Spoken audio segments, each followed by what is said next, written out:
Gentlemen, we're in the home stretch, day 4 of the 1v1 tournament. There's plenty of excitement in the air as fans are rallying behind their favorite players. We've only got 4 contenders left. And here we go. We got to get into the first one. As Shocks mentioned, these are best of 3s. And starting on the blue side for Team Fire, legend has it, he feeds on the tears of high elo North American mid laners. That or Pulsa. Put your hands together for Bjergsen!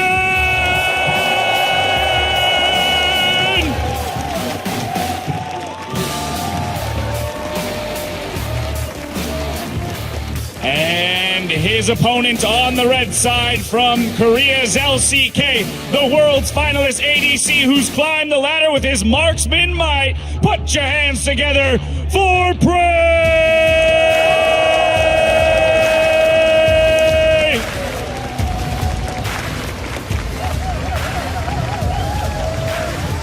There we have it, gentlemen. May the waves be ever in your favor. Let's lock and load.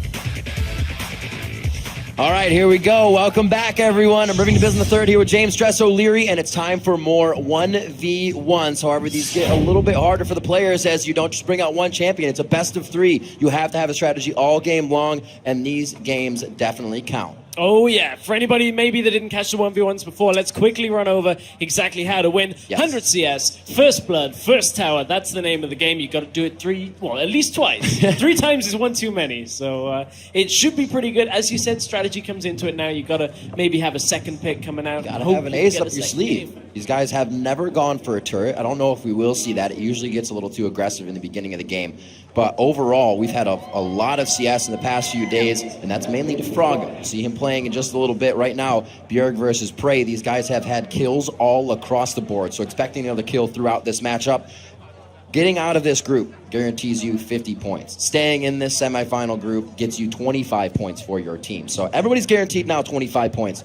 Who is going to be on the stage? Well, it's really, really important for our second game that Team Ice pick up points. But this one is a Team Fire, Team Kill, but it guarantees one. Yeah, it does, but it's also the good side of that is it guarantees a Team Fire player in the finals. So regardless here, they will be happy. They've already bagged this half of the bracket's points. One added dynamic to today's 1 versus 1s. Previously, the 2 opponents were able to talk to each other in Champion Select. Now they can talk to each other in-game as well. No. So, that's fantastic. Just in case you wanted to rub in the a little bit of the mind game. It's so good. So good. Looks like they're in Champion Select. We'll be in there seeing what they pick and ban quite soon. There's been a lot of the Caitlyn, Kindred, Lucian, and Lulu being banned out in the past few days. Finally, a beautiful picture of Freak there over the shoulder of PraY. What a gorgeous gentleman he is. And we're going to see what these guys have for each other. Obviously, a little bit of chit-chat back and forth. We'll see if they spell anything out. The spelling bee has been a thing in the bans lately. It looks like it's just going to be a regular bans. Wow, I don't know about regular. I was going to say, PraY's there like, I don't play Lux. I don't know whether you've ever seen me play this game, but it is... I'm not going to lie. Thunderlord's Decree Lux is the bee's knees. I absolutely love it. It's the synergy once again. It's the Doublelift. Well, it was the Lucian ban. There it is. Yeah, the Lucian ban. So, Lucian mirror matchup is what's coming up. We just saw Rekkles say, I don't want to see a Lucian mirror matchup. We've had enough of them. But he's like, you know what? But I'll pick it. So you're the bad guy if you pick it and mirror me.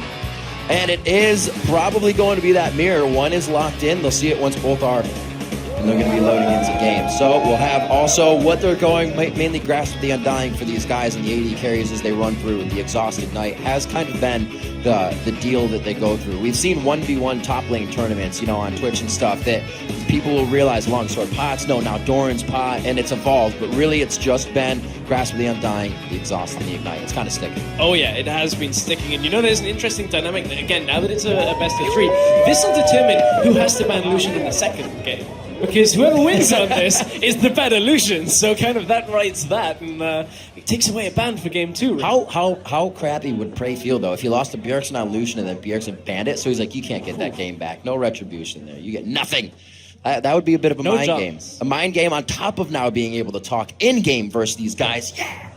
And we'll see what they can do to each other. Blue versus red, ice versus fire, or fire versus fire, I should say. I looked at his desk, it was blue, but it is hot on the stage right now. Nar's happy, everyone's happy. You can see the crowd is packed. They are ready for some 1v1s here as the clock ticks down.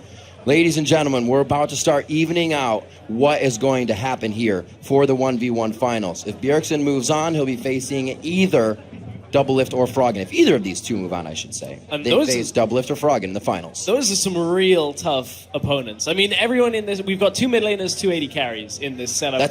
Great point. Are very well known for their mechanics. I mean, every single one of these is like, this guy's a god at his role. So now we're going to find out, is it mid laners, is it AD carries that can take the title? Oh, the 1v1 Slowdown Showdown is live. We're on to the abyss. Bjergsen versus PraY. We'll see who comes out on top for fire. Yes, they have to take their own teammate out, as we said before, but it's for the better. In the end, it's for the better. In the end, yeah. It's okay. They'll all be able to rejoice in the extra points they'll get, but PraY kind of conceding the control of that bush to Bjergsen. But again, it is only a minor thing unless the Bjergsen can actually punish this. PraY will look to back off just as the wave comes in, and unless Bjergsen gets forced away, shouldn't really do too much. It will equalize out as the minion waves hit. Where they go with this. It looks like they're just painting happy little smiley faces. Happy face. Happy little faces. Putting happy little trees onto Howling Abyss. No mistakes. There are mistakes. There very much are mistakes.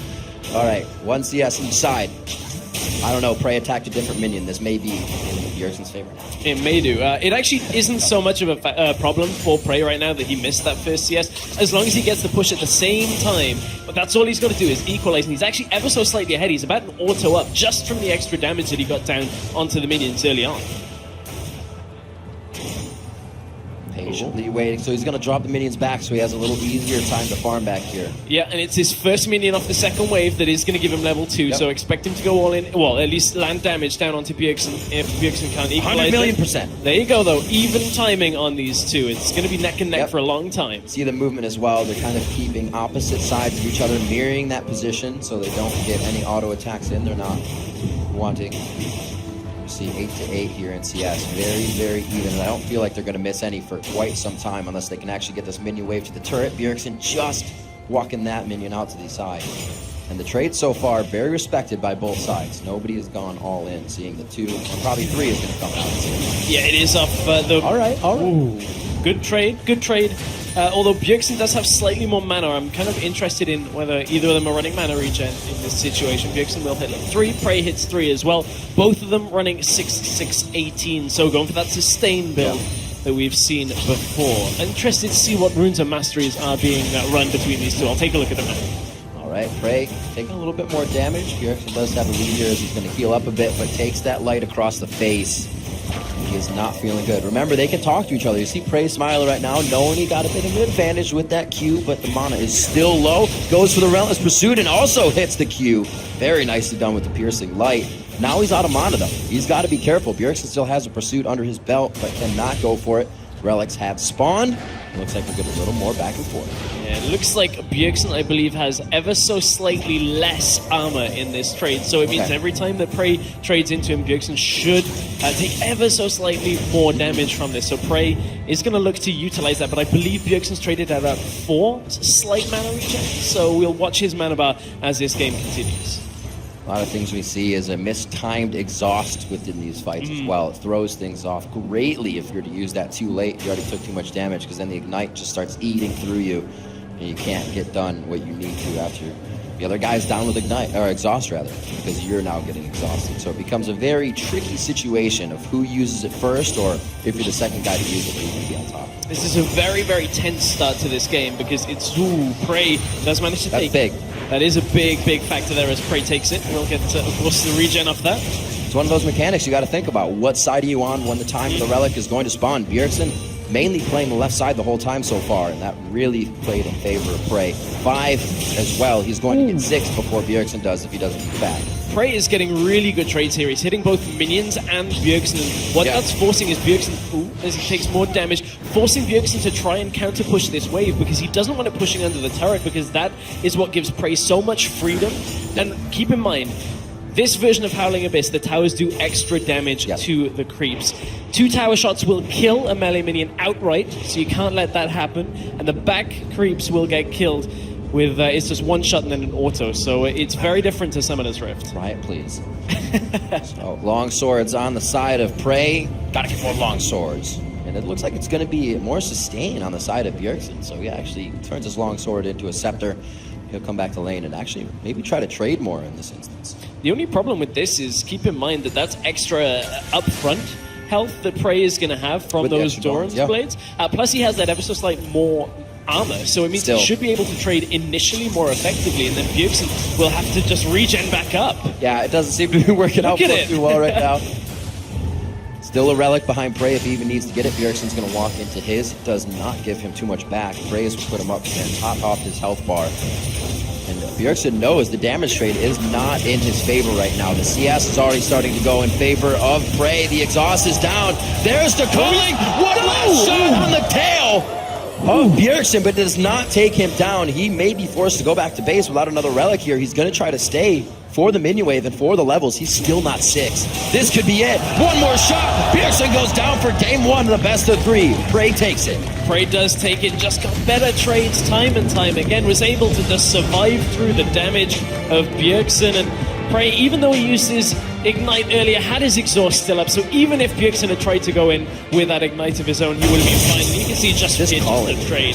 The culling comes out from PraY a little later, not quite enough. He timed that perfectly as his exhaust wore off. Oh yeah. That's just that second nature you have in the back of your head. You don't have to worry about what's on you. You know the play. You think about what your enemy is thinking about. You can get inside his head. Easy peasy for PraY there. And that was such a tough spot for Bjergsen because he can't really back away, because if he recalls, he loses about 10 creeps to the tower. Ways behind. Yeah, and he was already a good 8 down at that point. So what do? Do you try and stick around? Do you try and dodge out the piercing light? And really, not a lot that could happen there. Bjergsen just fell a little too far behind. We'll see exactly what he can bring us for game 2, though, because, again, best of 3. They're trying to load. They're going to get to load in here. No, they can do it. They don't have to try. But PraY, the silent killer here. We didn't hear him talking too much. And as you said before, the players can now communicate in-game.